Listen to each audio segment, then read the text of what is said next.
안녕하세요. 역사를 사랑하는 박사입니다. 오늘은 송나라 희종 때 박람이 어떻게 난을 일으켰는지에 대해서 한번 알아보겠습니다. 북송 말기인 1120년 목중의 농민 박람이 일이 난을 일으켰습니다. 1년 가까운 기간 동안 강남 일대를 뒤흔든 대규모의 민반란으로 북송 멸망의 주요원이 중 하나가 되었습니다. 중국에서는 박남기라는 명칭으로 사용하며 대한민국 일본에서는 박람의 난이라고 합니다. 1100년 2월 지기한 이래 송희정은 예술에 심취하여 나머지 예술품 서집에 사활을 걸었습니다. 그는 명금국이라는 기관을 만들어 전국의 진귀한 예술품들을 수집하였습니다. 관리들은 황제의 새로운 정원을 꾸민다는 이유로 백성들을 강제로 징발하여 특이하게 생긴 파이들을 억지로 끌고 가게 하였습니다. 심지어 가는 동안 집이 있으면 집을 박살내버렸다고 합니다. 원한을 따라 가신들을 운반하여 원한을 따라 기석들을 운반하여 계곡으로 옮기도록 하였습니다. 워낙 기석들을 싣고 가는 배가 많아 화석강이라고 하였습니다. 또한 희정은 덕에 깊이 빠져 절강성 원주 출신의 도사 임영수를 크게 신임하였다고 합니다. 통진달령 선생이라는 칭호를 지고 덕의 교류를 공중에서 강넘게 하였습니다. 덕의 의식인 천도회를 대대적으로 이렇습니다. 이렇듯 희정의 예술에 강하게 심취하고 덕에 빠지자 국계는 텅 비었습니다. 희종의 비위를 잘 맞춰서 최고 권력자가 된 제계형은 국가를 지원하는 명목으로 차와 소금의 전매에 대한 국가의 개입을 강화하면서 차, 소금의 전매 증서를 만들어 조작하였습니다. 또한 당십전이라는 질 낮은 화폐를 만들어 자기 재산을 불리는데 하려고 하였습니다. 공전법을 도입해 토지 일무가 넘는 것을 공전위로 몰사하여 영세 지주에게 큰 타격을 주었습니다. 이렇게 조정과 관리들의 착취가 갈수록 심하자 민심 극대로 나빠졌습니다. 그러던 1120년 10월 목주 노숙연 칠현 마을에 거주하고 있던 박남이라는 사람이 머리를 모아 널리 알렸습니다. 현재 부역이 극도로 심하다. 관리의 침탈로 복나무가 부족하다. 그들은 대나무를 베고 꼼꼼하게 따져서 하찮는 것까지도 조금도 남기지 않는다. 또한 성색, 개와 말, 토목, 도사, 갑병, 화석 외에 은과 비단 100만을 바치니 모두 우리 동남인의 고일이 아니겠는가. 우리는 1년 내내 부지런히 일하는데도 아나 자식을 지에 떨고 있다. 하루도 배불리 먹은 적이 없다. 재고는 언제까지나 참으라는가. 우리가 의를 믿고 일어섰는데 사방이 소문을 듣고 이래 살 것이다. 수일 내에 많이 먹을 것이라고 소리쳤다. 정기한 농민들은 이에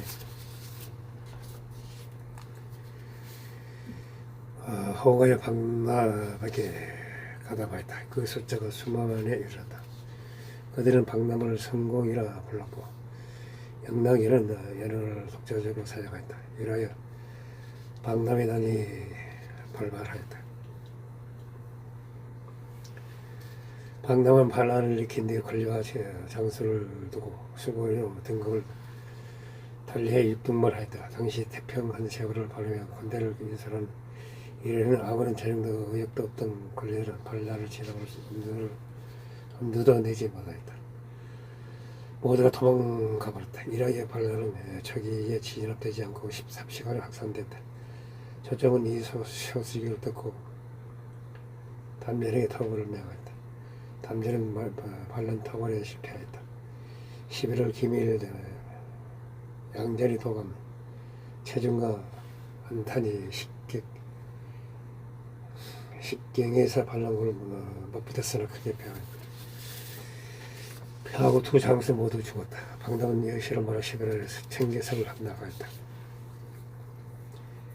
12월에는 법정 함정이 두 줄을 함락하고 동남의 장수 극사종을 죽였다.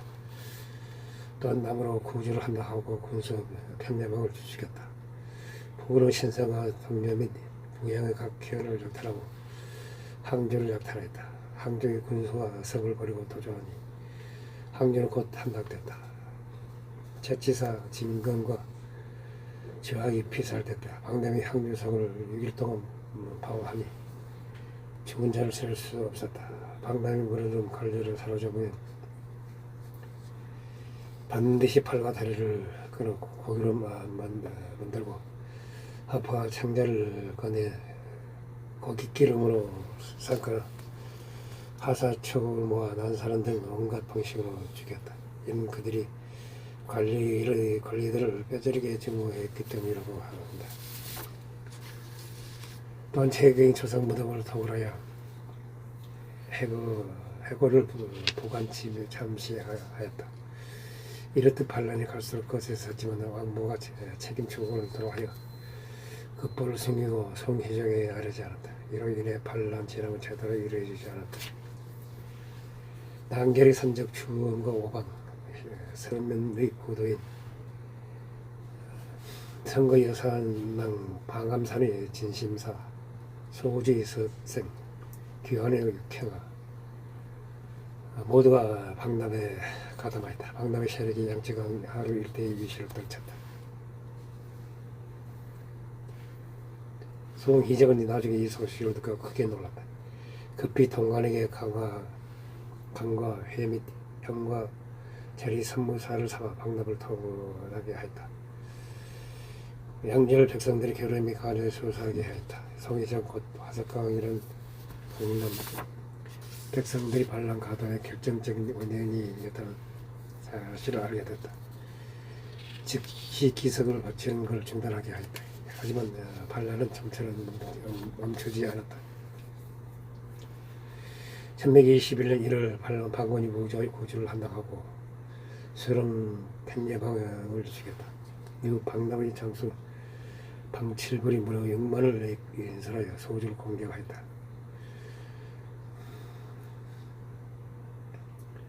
수주의 통군 왕자무가 끝까지 항전하다가 공군이 이르자 왕자무는 고군과 함께 반군을 합공하여 5,000명을 죽이고 경과 옷을 만드니 반란군이 그 항으로 들어갔다. 그의 이월 동관과 남절이 관군 15만 대군을 왕품 신흥병 왕령 등의 동독은 이영경 유진 양가세 등의 서로군으로 나눠 공격하였다. 동독은 연주 수주 항주 서로군 금덕 광동 강덕 선주 운주를 공격하였다. 강군 선봉대가 청하의 동에 이르러 강과 육지에서 동시에 진격하였다. 방남이 관사 보고 및 민가를 불살하고 야밤을 틈타 달아났다. 유영경 왕품 왕한 양유충 흥정이 잇따라 징계가 모두 잃어버린 성을 회복했다. 그의 사월 방남의 우려는 거듭된 패전 끝에 청계회로 후퇴한 뒤 방원동에 숨어들었다. 토벌군이 방원동을 포위하였다. 반란군은 동굴 속에 숨었다. 이에 비해 비장 한세 중의 동굴이 침도 경내를 찾아내 숨어있는 반란군을 공격하여 방락과 아내 서아들 화이태자 세상 방비 등 52인을 체포했다. 반란군 7만 명을 죽였다. 이후 방남의 아내와 아들 동료 20명과 함께 개봉으로 압송된 뒤 8월 병진에 처형당했다. 이러한 반란은 종결됐다. 송나라 역사 동건 열제가 되면 방남의 난의 해마는 제기 6주 52간에 이르다고 한다. 출살된 백명은 200만 명에 달하였고 방남이 반란군을 죽인 것도 있지만 대부분이 희생자는 반란을 진압하여 파견된 정부에 의해 발생하였다. 당시 제왕을 모아선 기록에 의하면 진일학군이 사구를 이끈 군벌들은 사활을 상대로 저질렀던 불태우고 살해하고 약탈하는 짓을 강남의 백성들에게 그대로 하였다. 수만 명의 여성들이 벌거벗은 제85마일을 달아나서는 목을 메어 목숨을 걸었다. 그들이 몸이 계곡 건너편에서 서로를 바라보며 나무에 매에 달렸다 한다. 조정은 이절과 강동희 도적들의 피해를 당한 점을 고려해 3년간 부역을 면제하게 하였다. 그러나 반란 지나고 이달도 안 돼 하석강을 다시 실시하게 하였다. 이에 지금 과장 장여림이 송희정에 중지할 것을 간청하였다. 희정은 왕건을 하여금 탄핵하게 하여 모두 표서를 빼고 멀리 귀양보냈다. 희정 외에도 예술과 도곡의 심취해 심인책을 탓하려 받드는 짓을 하였다. 송나는 이러고 이래 구분이 세미해졌다. 그러나 그는 이전 상황을 돌이켜보자 않고 마침내 눈부시게 성장하던 금나라와 연합의 세계적인 변화를 겪어가며 문명시켜버렸다. 이런 16주를 되찾으려고 하였다. 그러나 나중에는 연나라의 마지막 군주 천조제와 손잡고 금나라를 혁거나 하다가 발각됐다. 금대정이 분노의 개봉으로 쳐들었다. 결국 정강의 변이 일어나 북송이 멸망하였다.